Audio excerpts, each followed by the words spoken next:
This is Attentive Talks, and we are a project of Attentive Teaching. And we are very interested in having a number of discussions. We've had many Zooms about current issues facing educators today, as well as creating more trauma-informed classrooms. That's one of our goals as well. So we wanted to first start with perhaps you could give us a little background on yourself and what brought you into education. So, of course, we've all done some research, but it's always nice to hear, have the primary source. And tell us a little about yourself and how you came to education. What inspired you? What's your background like in that regard? Well, once again, thank you. So I am actually, and as I tell the story, I'm thinking I should probably add that to my bio, but I'm a fourth generation teacher. And so teaching is in my blood. It's who we are as a family. I have my great grandmother, paternal, was a teacher. And then my grandmother and my grandfather. My grandmother was a dean at Morris Brown College, HBCU in Atlanta. My grandfather was a principal in Florida, Central Florida. And then my mother and 4 of her sisters were all teachers. And so education is just kind of who we are. I also have a son who is in his 3rd year of teaching. So it's just, he's a 5th generation. So it's who we are. But I came really into teaching, not necessarily with the thought of being a teacher. I think teaching is the vehicle in which we kind of live out our ministries.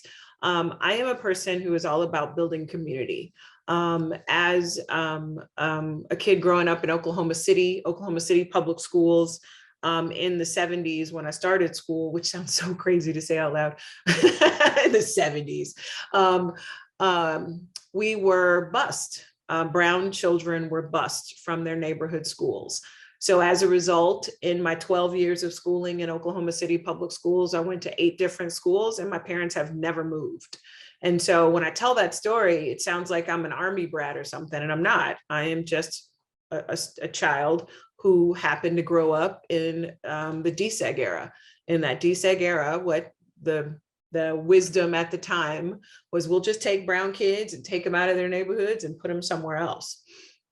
Well, what happened as a result of that is in the maps, when you look at and you have conversations with people that also grew up in that time, they never took a whole neighborhood and sent a whole neighborhood anywhere. They took streets out of a neighborhood. And so they basically dismantled the community and sent us to a bunch of different places. And so it wasn't until I got to middle school where I started to realize that I liked going to school with the same kids every year and getting to know people, right? And I'd never had that. I'd never even gone to school with the kids that lived right directly across the street from me. And so that was kind of the beginning of, if you will, this is what this is like. And so when I thought later in life, kind of towards my junior, senior year, and I'm starting to think about what I want to do, my parents, of course, who come from families of teachers, are like, you should not teach. You're way too smart to be a teacher. And literally, I ended up making a promise. I promise I won't say a teacher. I believe I want to be a principal and I want to build a community. And it was because I had a principal who really, I never really understood why she did some of the things that she did.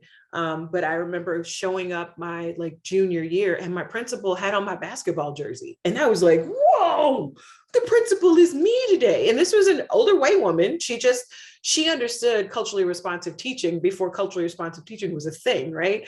And so she immediately connected. There was nothing that you could tell me about this woman because she wore my basketball jersey, and she knew it was mine. Like, she knew she was wearing my number.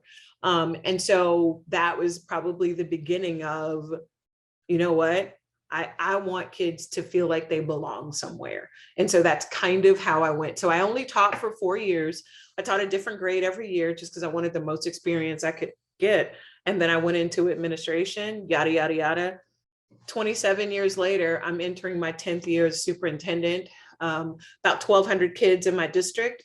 And I'm the mayor of Millwood. I built a community here. That's what I wanted to do. And so it's kind of the condensed version of how I ended up here. Oh, I love your story. Thank you. Thank you. It's so moving. It's so beautiful. it makes you proud to be an educator. Again, I'm just so thrilled. We're also thrilled to hear the story. I'm going to throw this over to Jacob now, one of our team members on our staff, and we'll get to our topic of the day this way. That's fine. Yeah. Wonderful. Okay, Jake. Yeah. So hi, Celia, it's a pleasure. Your story really hits home, and I think is really relevant to what we're talking about today, especially you bringing up the desegregation area. I think it's very, very relevant. If just to like dive into it head first, we're here because we're talking about HB 1775. I think you're very familiar about rolling your eyes because it's been a nightmare for you. Read the law. It's, I would encourage everybody to, if they ever hear about a news story or they read something in the newspaper, it takes about 2 Google searches to find out a law and to read the 6-page document.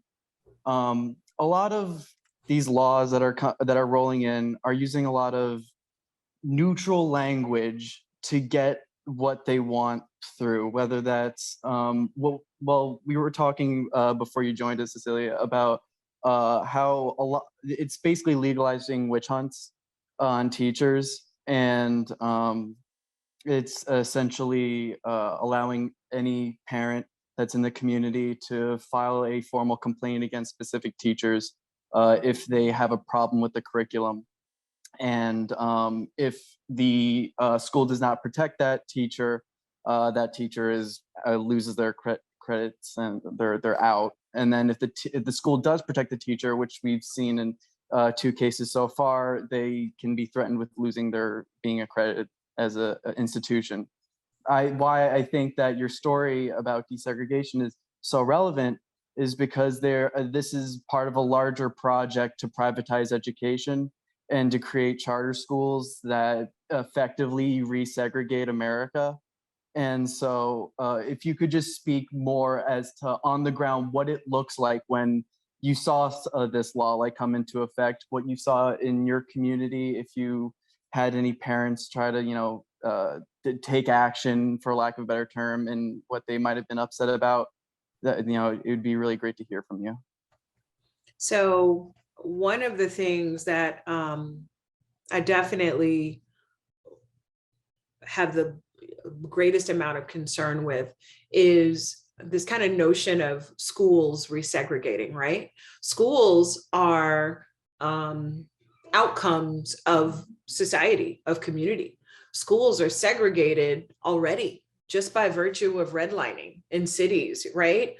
Just by virtue of attendance zones and things like that. About, we think about the gerrymandering that has happened with voter registration and things of that nature. Schools have basically been populated because these are places that only people of color could live. I think about right now, Oklahoma City. If you live on the South Side, in certain areas on the Southwest side, you are Hispanic. That is where Hispanic families move. They want to live there together. That's not a bad thing, right? If you choose it. If you live in the middle of the city, over off of Classen, that's the Asian district. Lots of schools are populated by Asian people. That's where their stores are located. That's where they go to live.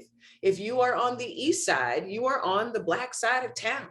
That's what our schools look like. And so that is by virtue of, 1, choice where people live, 2, where people had to live historically, right? And then also where the resources for whatever your culture desires are generally located in those areas. So resegregation, if you will, isn't a horrible thing if it's by choice, right? Because what I do in my community on the east side of Oklahoma City, and I service 97% Black children.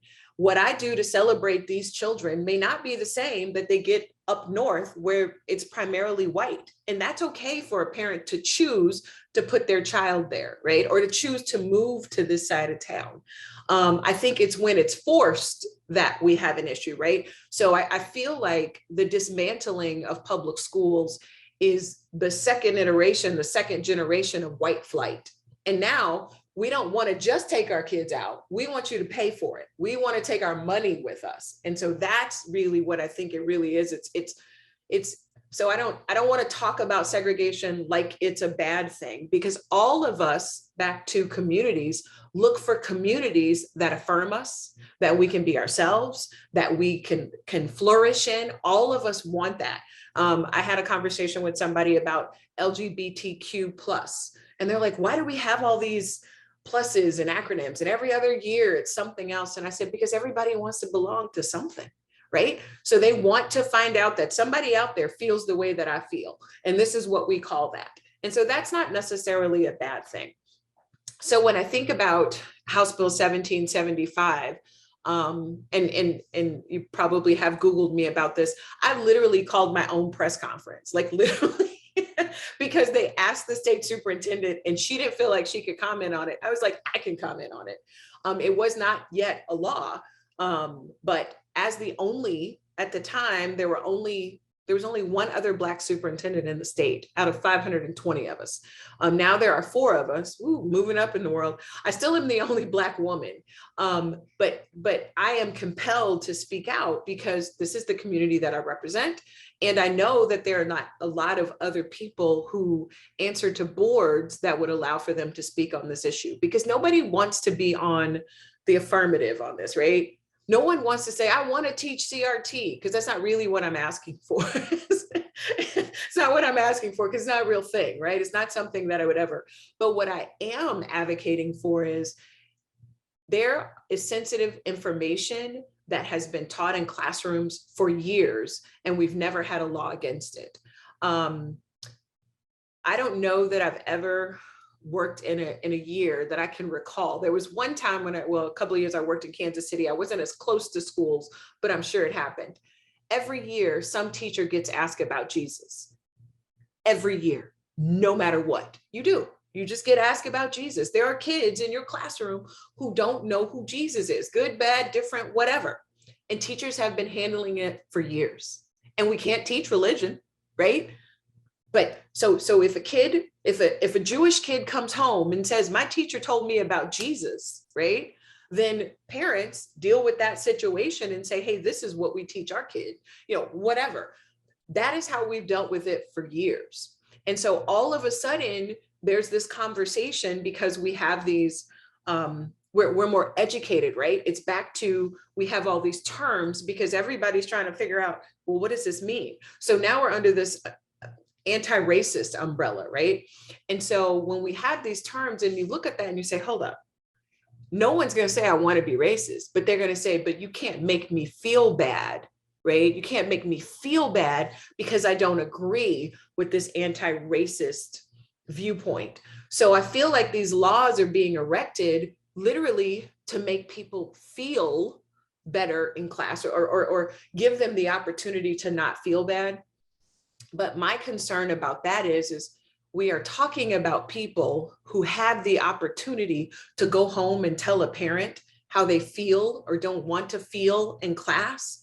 And we're forgetting about all the kids and the families who have dealt with this for years. I mean, my own personal children have sat through To Kill a Mockingbird and Huckleberry Finn and had the N-word spewed around, for years, right? And so I'm sorry, we don't read Huckleberry Finn here, but it has happened.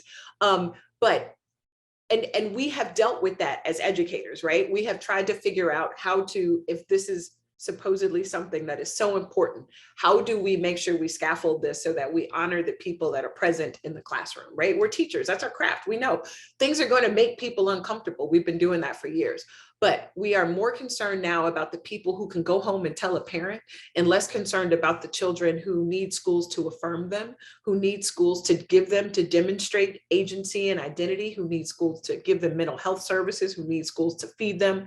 Those are the people we're not talking about while we're talking about House Bill 1775. So I hope I answered your question. I know I went around. No, absolutely. You really did. I mean, Okay. it's great to hear that. Like, yeah, no, I mean, I totally agree with you. I think everybody here agrees with you when you talk about how these institutions, our schools, are much more than just one student going back home and complain to a parent. You know, what's scary is that like what we have now, like. Personally, for me, I live on. I used to live on Long Island. That, you know, it might be a blue state or whatever, but it's just as segregated as all the rest of them. If not, they invented so much of it on Long Island. You know, and so where I'm concerned about in terms of I misdescribed what in terms of resegregation. It just seems like the phenomena where you don't go to school with the person that lives on your street anymore is what we're looking at when we see the dismantling of these schools. So like, yeah, schools are absolutely segregated right now because of redlining. I would suggest a great book, Home Wreckers, that talks a lot about racial redlining and things like that. And even after they got redlining, there was de facto laws or de facto attitudes within the real estate community where they just wouldn't sell to certain people based off their race or creed or something like that. And so now with where we've legalized with HB 1775, we've or I shouldn't say we've, but that state has now legalized the ability for, you know, those token parents to, for lack of a better term, do something. From what you're talking about, you seem to feel because of the nature of your community, this isn't something that you have to particularly worry about because you're on the same page as your community as a community builder. And I think that principals, superintendents that are in touch with their community will have the skills and tools necessary to diffuse issues that, you know, come into the play where, you know, this is maybe if you're a principal or superintendent that's not as in touch with your community, an upset parent will file the necessary paperwork to like have something like this law be enacted and enforced. Well, I'll tell you, I don't want to send the message that, you know, Black people are a monolith, right? Like we obviously are very diverse people. But in the presentation of information, I think it's important to say, if a teacher comes to class and says, all right, little white oppressors over here and little Black oppressed over here, that's a bad teacher. Right? That's a bad behavior. None of us would advocate for that, right? None of us would advocate for saying, now, I have led conversations where I have said America is inherently racist because of just the way we were constructed. Black people were currency. So if you've never reckoned with that, the whole notion that it's over is just a lie. It's just we moved on, but it's not over. And so I have said that, but in saying that America is racist, I'm in it, right? When I came to Millwood, one of the things that I just cringed about, we had these signs that said, no bagging, no sagging, no hoodies. I'm like, who are we talking to?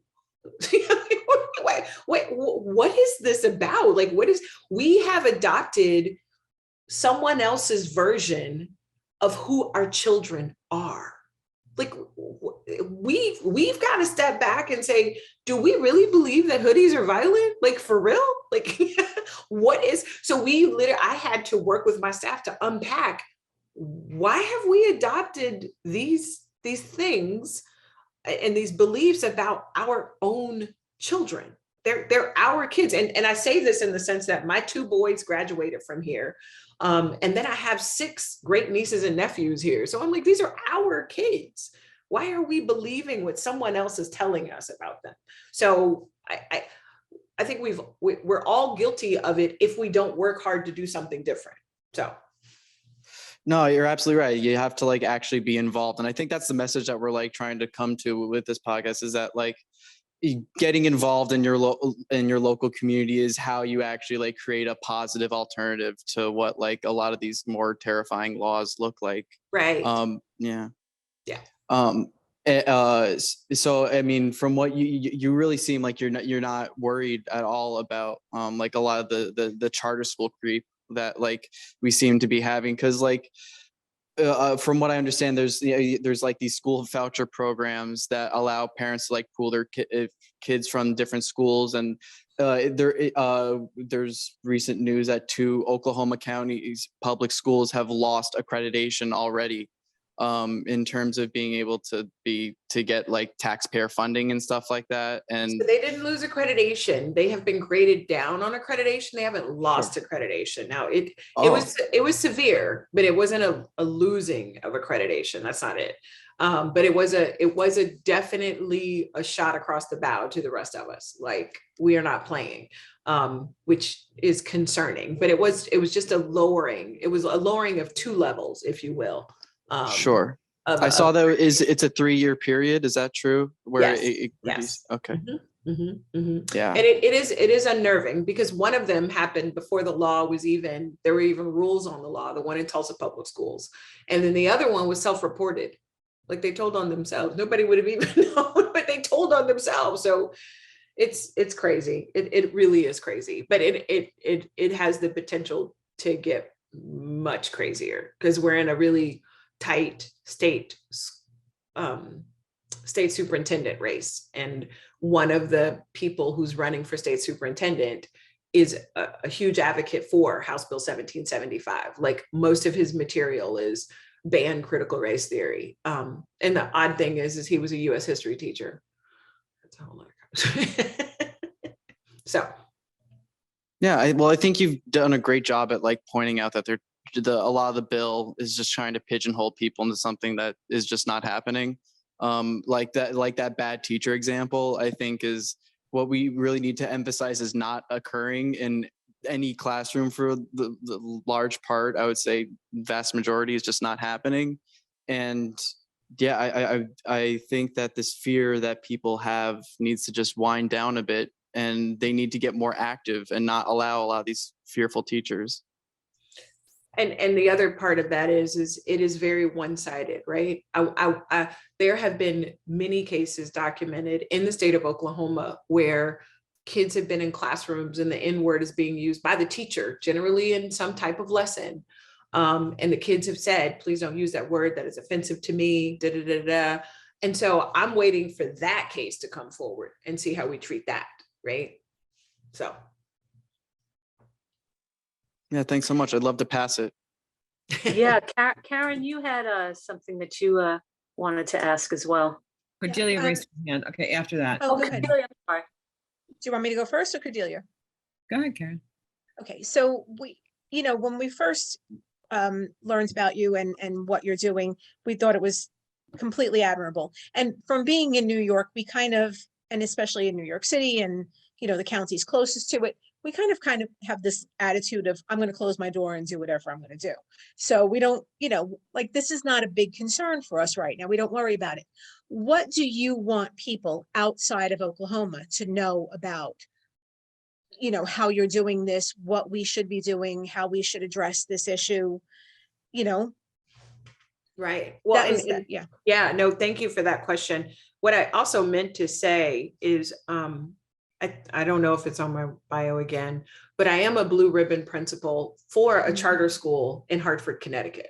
So I am a former charter school principal. I think I won it in 2004. I don't know. I'm pretty bad. I should know more than that, but I should. But it is a Hartford Magnet Middle School is the school that I ran, which was at the time the highest performing middle school in Hartford. And so we pulled kids. It was a DSEG, oddly enough. And we got 50% of our kids from Hartford, and then like 23 surrounding zip codes we pulled from those for the rest of it. And it was about 700 kids. So that was interesting. That was a very interesting time because the teachers were concerned about getting so many kids from Hartford where they worked in. So that was something. But in regards to other states around the nation, I think the biggest concern has to be is if schools is not the place where children learn to have conversations about differences, where are they going to have them? So generally when my colleagues ask me to come into their staff meetings, because maybe it generally happens because they're getting an influx of brown children a plant opened, and so they're going to get a lot of Hispanic workers, so they're not really sure how to deal with that. Or a housing addition opens, or apartments, and they're like, oh, these are this level of apartment, we're going to get kids that are different from, so can you come and have a conversation with my staff about what to expect?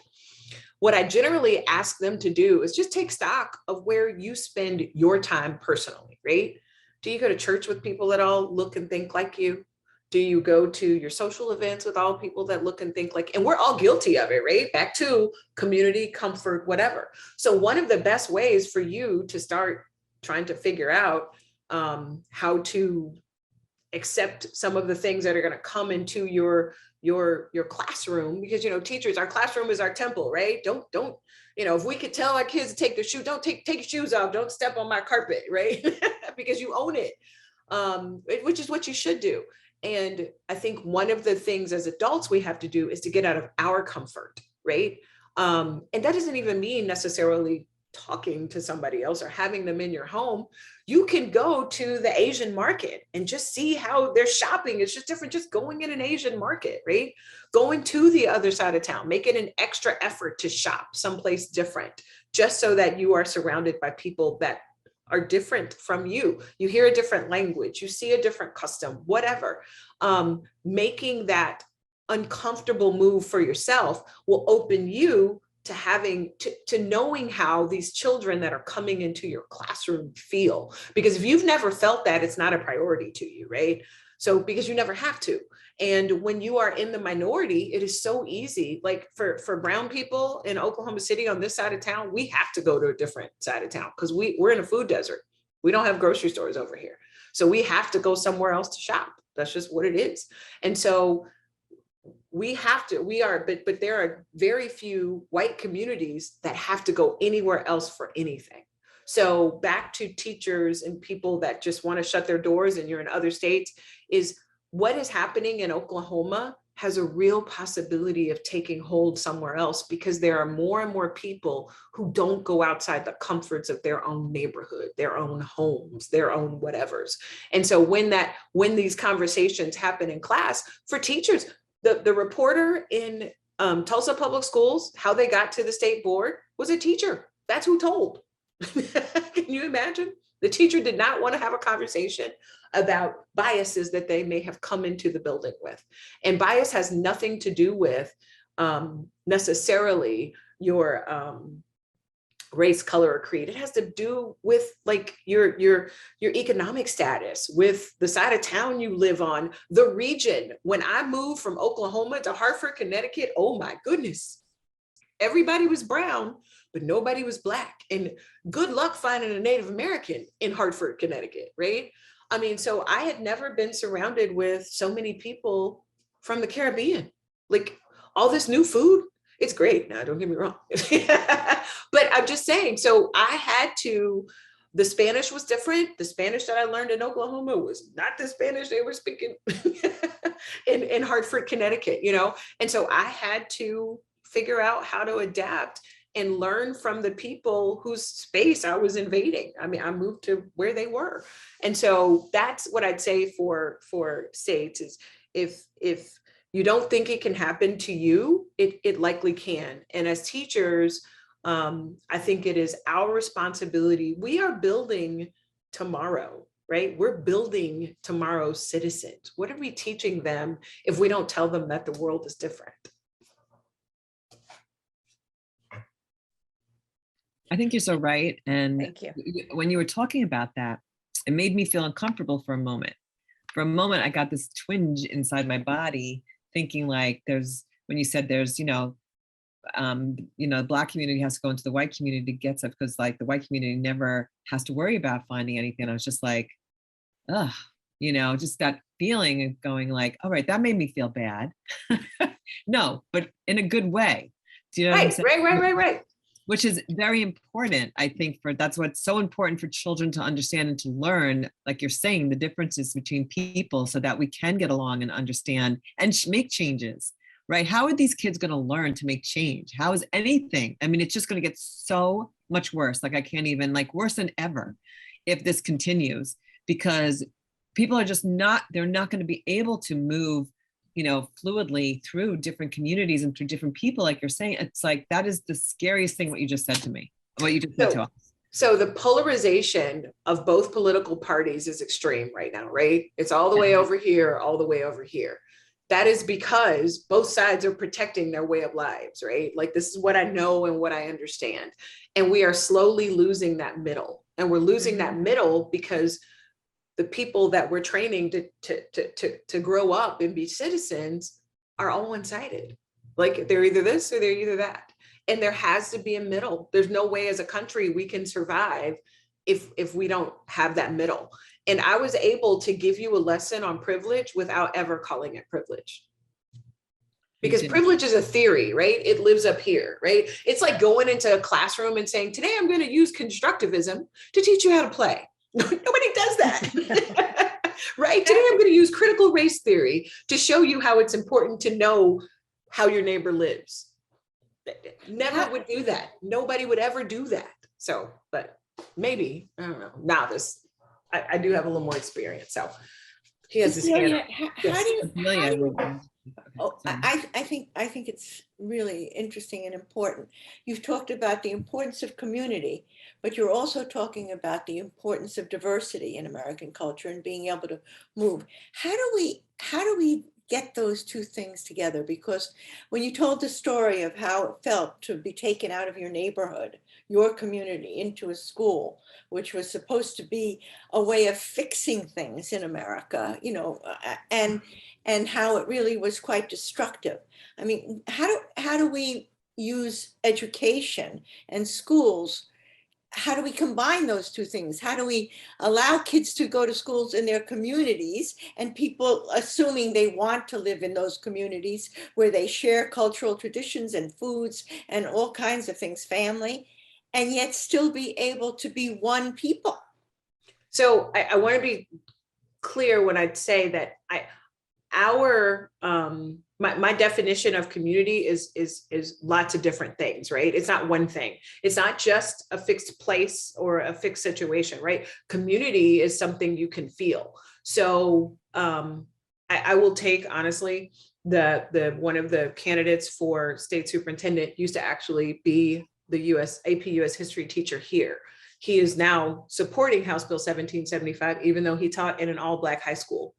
He will tell you stories about how wonderful my community was to him, about how when he came in, he felt welcomed, he felt affirmed, he felt a part of it. He will tell you more than any high school he's ever worked in, any high school he's ever been in. And so being around people that have common backgrounds and common maybe ideology about the world doesn't necessarily mean that we all look the same, if you will. It just means that if you are affirmed in who you are and you are free to be who you are, then that spills out into others, right? So you can have diversity in an undiverse community, and you can have a community in a diverse community. So people that come into Millwood, all of them tell me the same thing. I felt so welcomed because my children are themselves. They are literally themselves. And people feel that there is no pretension about who they are. They don't have to hide who they are. They fit in here. And people will have asked me, do you have white kids? And I'm like, yeah, I do. And they're like, and they're fine. And I'm like, well, that's the anomaly, right? Like usually it's the other way around. Usually, in fact, almost 90% of the time, it is very few Black students and all white students or brown kids or, somebody non-white is usually the minority everywhere. It just so happens here.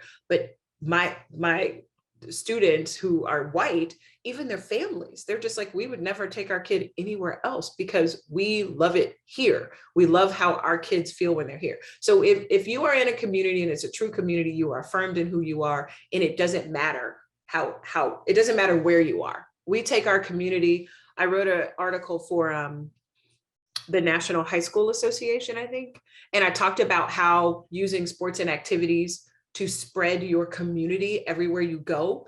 when I don't bring my cheerleaders, people are so mad at us because my cheerleaders set the tone everywhere they go. Like, I'm like, I brought the basketball teams and they're playing for the championship. No one cares because the culture is set with my cheerleaders. And so I don't think that they're mutually exclusive. I think you can be diverse and you can have community without necessarily having to be physically in one space, right? It's a feeling, if that makes sense. Okay. Keep jump in there. Cordelia, you were going to say something before. You're going to ask. I was thinking that Cecilia, you actually answered part of what I was thinking was about the community, because earlier we were talking about the fact that, you know, if you don't build a community as a superintendent, as, you know, Board of Education, if you don't build a community where people respect each other, it's easy to use these laws to attack. Fair. But if you understood, and that's where I think a lot of communities aren't there yet, especially very diverse communities or communities like you just mentioned, where there is a dominant you know, community of maybe whites, and then there's a sprinkling of everything else.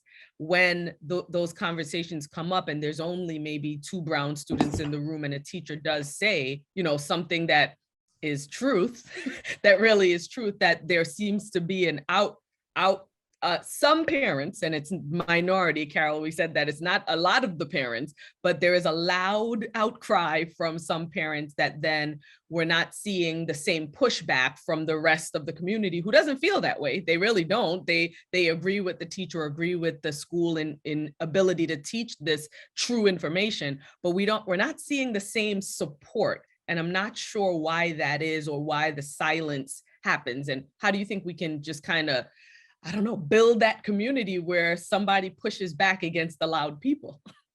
So I like I said, they kind of have this people between a rock and a hard place, right? Like, who wants to come out and say, I want to teach critical race theory? You know what I'm saying? Because that's what it sounds like.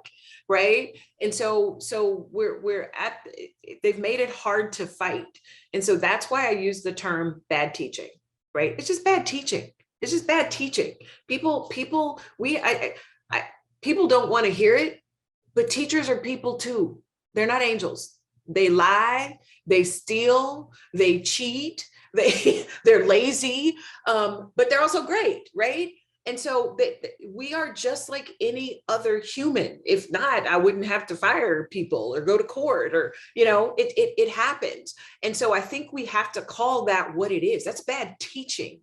That's not necessarily an ideology or whatever. That person is wrong.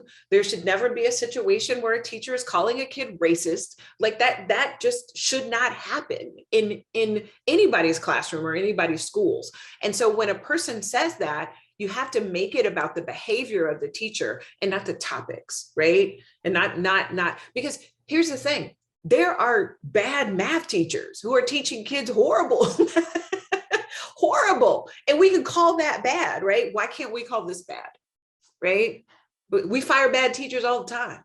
And so I think the pushback is how you address that is, let's talk about the pedagogy, the instruction that the teacher is bringing to that classroom. It's wrong. And the other part is, just like in any other job, some people's styles and how they approach things in one place is not the way you'd have to approach it someplace else. I've worked in a couple of places where I would not be able to be this vocal and talk to people nationally about something I didn't agree with because it didn't fit in that culture.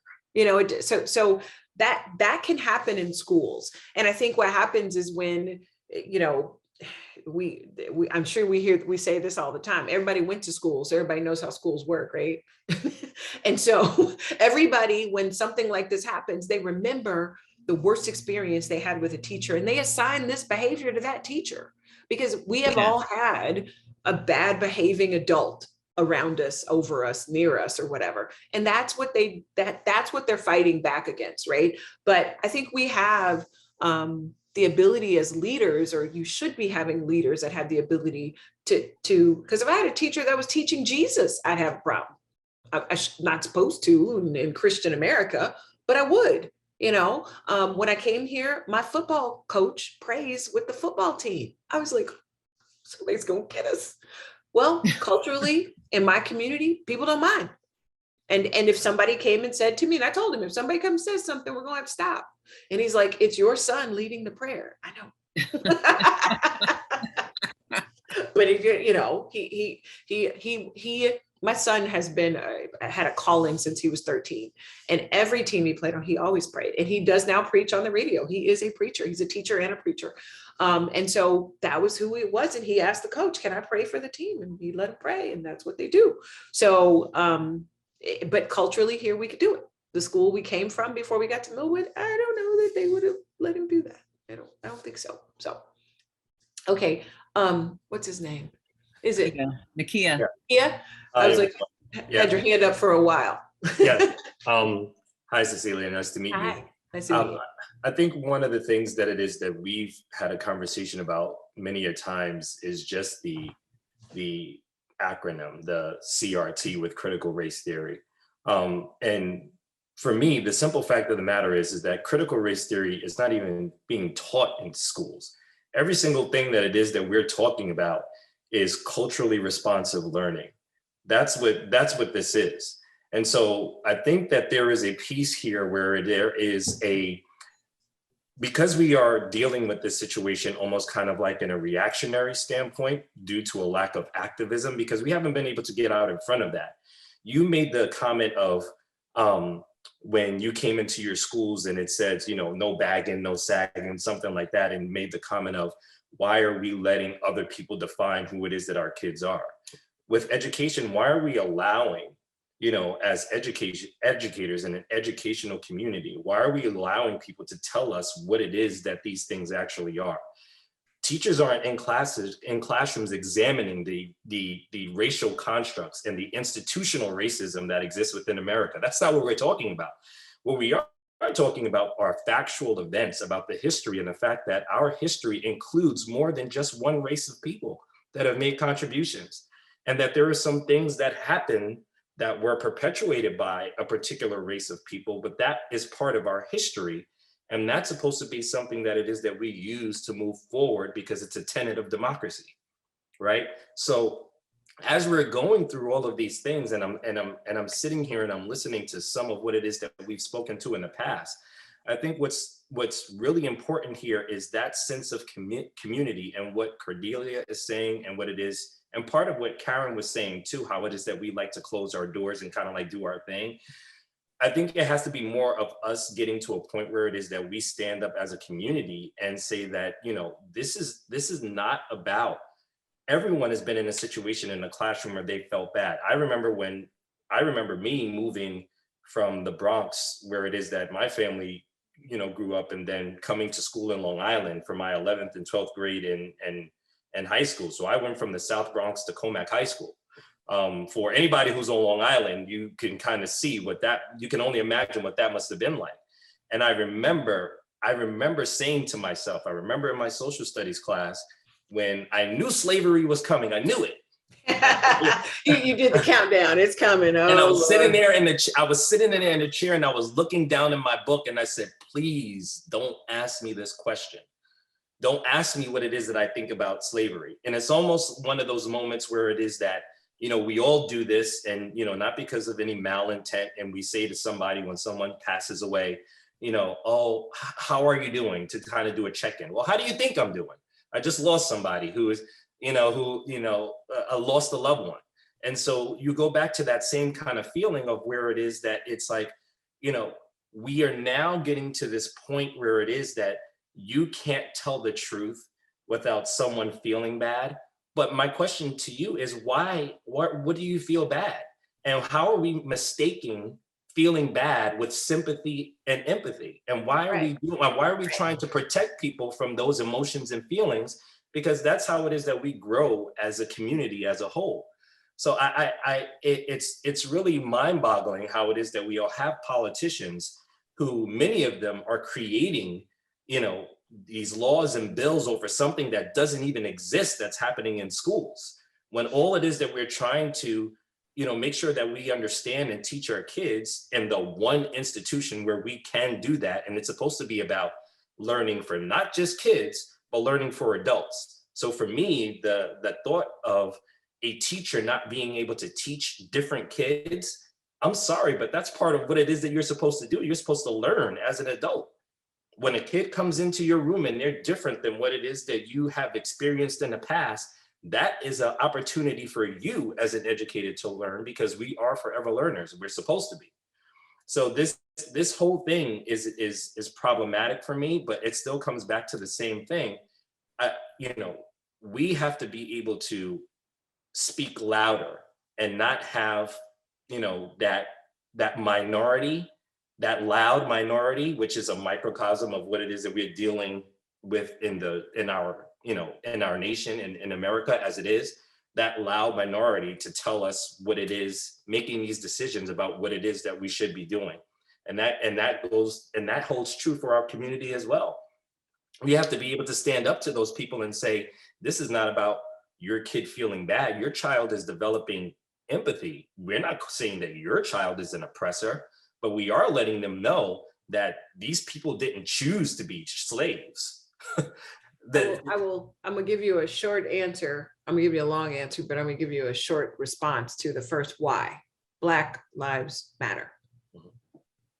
That's why. That is why this is happening. Yeah.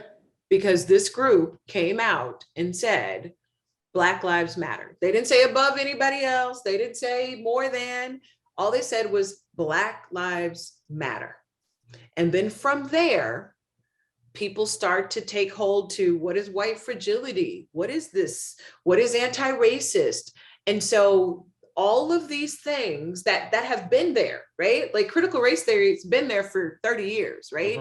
Culturally responsive teaching has been a thing since 95. So like literally, these have been things that have been conversations, theories within the education world, right? And within the academic world. This is nothing new to those of us who have taken 2 courses in the last 20 years. Nothing new. It wasn't mainstream, right? It wasn't something that every teacher potentially had to worry about. And so teachers, we're not necessarily activists, right? We're not people who necessarily band together. Now, I will tell you, in the state of Oklahoma, it has happened that a bunch of teachers, like 40% of the teachers, I think was the estimation, changed their political party to Republican to vote out a state superintendent who was horrendous. That was right when I came into this role like 10 years ago. Like we band together to get rid of her because she was horrible. And the only way we were going to beat her was in the Republican primary, because in Oklahoma, Republicans are where everybody is. If you're a Democrat, it's going to have to take a whole lot of for you to win something in Oklahoma. And so that has happened. But nationally, we have national organizations that advocate on behalf of us. So who fights this if it's not teachers? It can't be Black Lives Matter, right? It can't be the NAACP. It can't be, any other Black organization, because it looks like you're just trying to push the Black agenda onto public schools. And so exactly what you're saying is we're just teaching history here.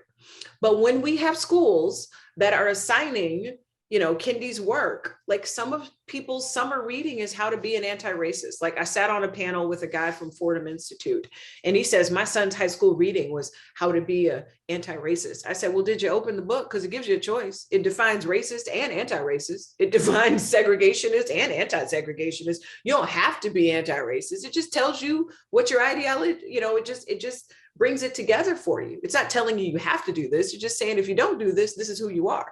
And you don't like who you are, so now you're mad about your son reading it, but it gives you a choice, so, so since this was born out of a movement for Black Lives Matter, and then remember too, the other part of this is when this took off during COVID, when we were in people's homes, right? So when teachers are having conversations with kids about stuff they would have been having conversations with kids about forever, all of a sudden somebody's mama hears it.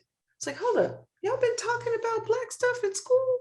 Literally, that all of that, and then George Floyd, and it just, all of that was like a perfect storm. And it armed people with information that they didn't even care enough to know before. It wasn't a secret. It's never been a secret. It's just they didn't care to know before. COVID made everybody aware because we were in their houses. And so the unfortunate part is, I don't know that there is political leadership large enough. You know, I sit on the like one of the advisory boards with Kimberly, with Dr. Crenshaw. I participate in the Education Writers Association to try to inform, like, but there's just not one arm big enough to fight this. It sucks, but it is going to be, and I'll tell you this, how many teachers do you think support this? Mhm. Right? It's not zero. There's quite a few teachers who think this way, because back to, remember, teachers, they look like society. Yeah. So they may not tell you out loud, right? Because nobody's gonna come out and be like, I mean, there's a few people that's gonna come out and say, you know, I don't believe in Black Lives Matter. We still had people in Oklahoma dressing up as Trump and a wall in Oklahoma, like literally for Halloween. Somebody was Trump and somebody was a wall, in places with Hispanic kids. So there are teachers who literally firmly believe that the teaching of certain concepts, you can say it happened, right? And it's the difference between like rote learning, right? And active learning. You're just supposed to say slavery happened. You're not supposed to get into it.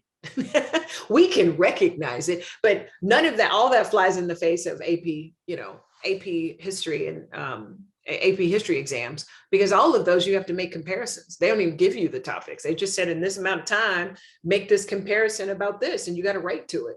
So they definitely don't understand, you know, essentially what it is they're asking for. They just know they don't like it. And like I said, it's the difference between legislating for somebody's like and somebody's life. Like there are kids whose life could depend on this affirmation, or their life could depend on informing someone in class that the way that this has happened hasn't been historically affirming to other people. If a white kid doesn't know that, and all of a sudden they know that, that could change their whole disposition about how they approach life and how they approach people.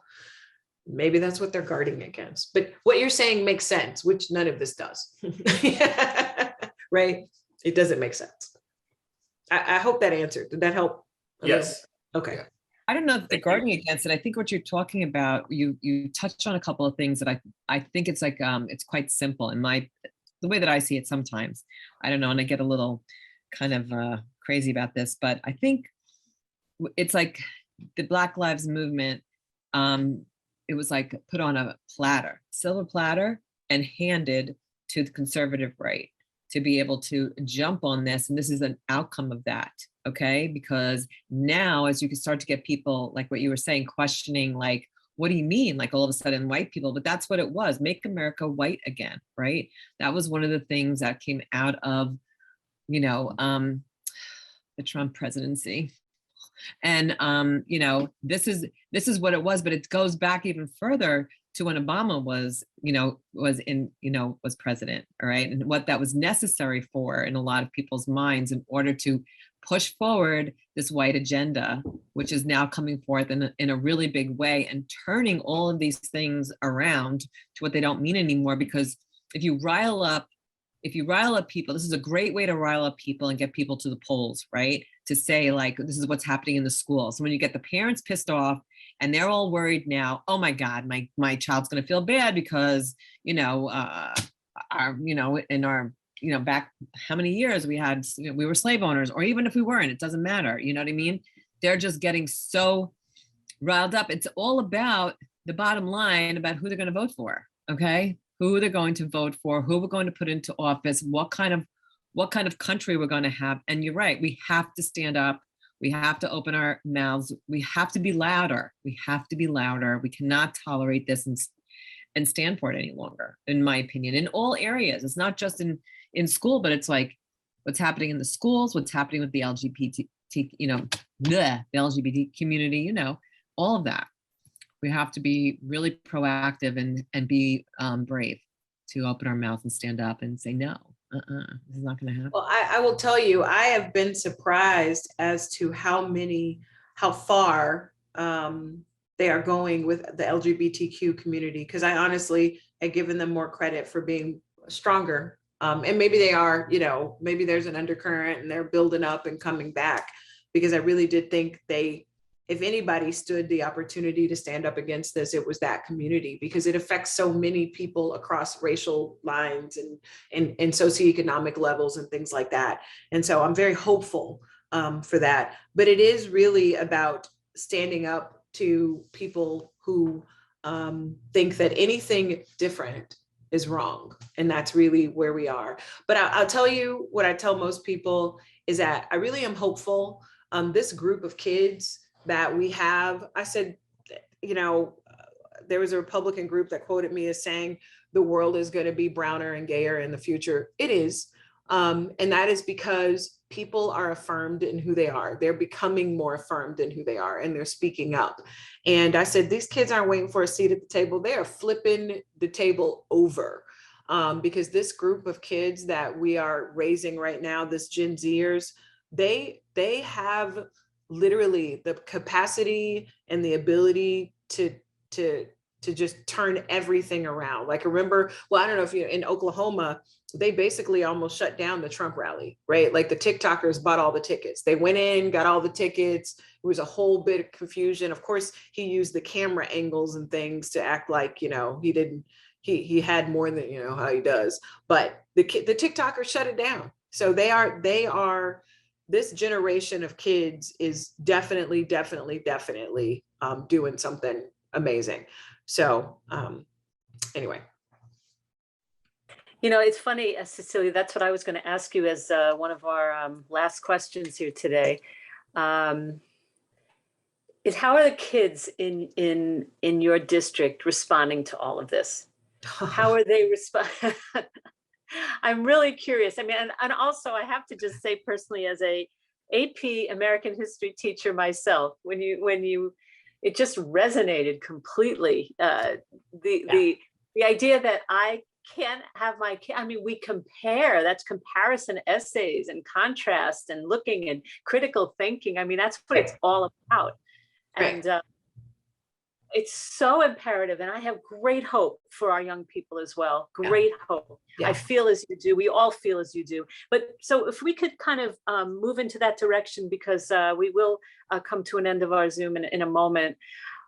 What are your kids saying in your district about what's happening in terms of this anti-racism stuff and book banning, et cetera? That's another conversation, of course, but it hinges on all of this as well. What are your kids? Well, and my students are very empowered. And I think if you can imagine, being in a place where literally I had one of my senior class representatives send me a text message, can you throw this on the website for me? We're doing, that's how my kids, talk to me. I work for them, right? And so they are empowered, and they do understand the need to kind of cross boundaries, if you will, right? They understand that. So like you, for example, my cheerleaders, wherever my cheerleaders go, like really, they shut down everything. But they turn that and say, how do we help this group of kids learn from us, right? Because where they're from, they don't do this style of cheer. So they literally at halftime go in and teach the girls cheer so they can cheer with them. So they are more about being ambassadors for who they are and what they understand and what they believe, and less about kind of the telling people that they're wrong. It's just like, we're just going to show them, right? We're just going to accept them. We're just going to be ourselves, and we're just going to accept them. And so that's really what we try to teach our kids. And that's how we all want to be, right? We want to be accepting of others, understanding that everybody comes from someplace different. And like I said, even within an all brown community, all of us are different. Like all of our families are different, understanding where they come from. We had a state championship basketball team this year. And I tell people, one of the kids who was on the team literally got evicted from his home by his mother. like in the last 2 weeks. And when I tell people that, they're like, oh my God, who would do that? And I'm like, that's just the life that some of these kids live. But the way that the team came together around him because of his situation is the very reason we won a state championship, because they were selfless, right? And so looking for lessons to support one another and to express who you are respectfully, I think is where my kids are. I don't want to get off the line before I do this. You guys are going to crack up, but I kept trying to remember your name. Jacob, you look exactly like my nephew. Is that the craziest thing in the world? Oh my goodness. You see that? Look at that. That's a little scary though, Jacob. It really, Found I'm a sitting here the doppelganger. whole time and I'm like, this Eli, you know? So anyway, so I'm very comfortable with you because, you know, you look like somebody I know. So anyway, Well, last minute. any last questions, last minute questions before we let Cecilia go on with her school year, which will be starting shortly. Oh, we're so grateful to you for being here. Yeah. Thank you so much for having me. I appreciate it. Yes, and you know, it's about resilience and it's about leadership. And you know, we know as educators here that it's about who's at the top, and you are a wonderful person to have at the top there. Thank you. About 90% of my people would say that. Work for you in a heartbeat. Well, I tell you, leadership is always about knowing that in order to do the right thing, some people are not going to be happy. So, Absolutely. Oh yes, yeah. awesome. Well, thank Yeah. you so much. We All right. we loved it. Thank you. Have a wonderful Thank you very school. much. I appreciate it. Yes. Nice to meet Thanks you for all. staying.